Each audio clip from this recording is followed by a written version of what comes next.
Buyuk o'zbek shoiri, so'z san'atkori, tarixchi va davlat arbobi.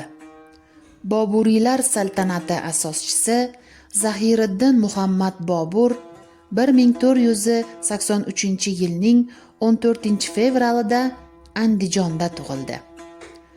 Amir Temurning 5-avlodi, Farg'ona hukmdori Umarshayxning farzandi. Bobur 12 yoshida taxtga chiqdi. 1503-1504-yillarda Afg'onistonni egalladi.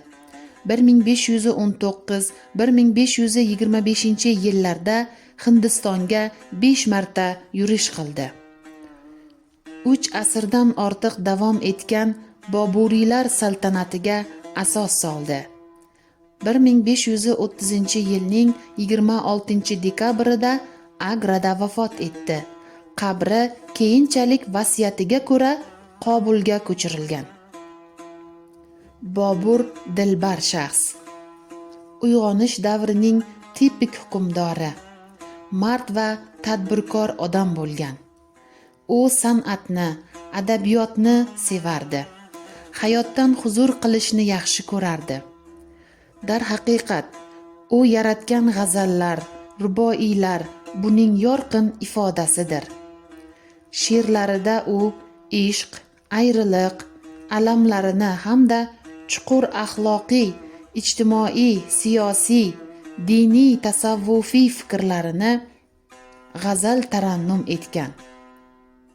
Shu bilan birga uning tafakkur zaylida goho uning iztirobidan tafakkur o'sib chiqadi va bu armonli iztirob uni bir soniya ham tinch qo'ymaydi hamda she'riyatning asosiga aylanadi.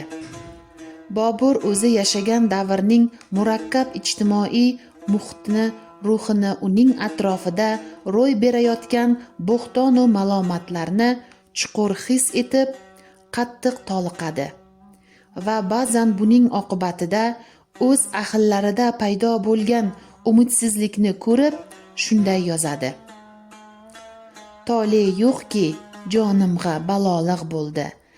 Har ishniki ayladim xatoliq bo'ldi. O'z yerni qo'yib Hind sori yuzlandim. Yo Rab netayin ne yuz qaroliq bo'ldi.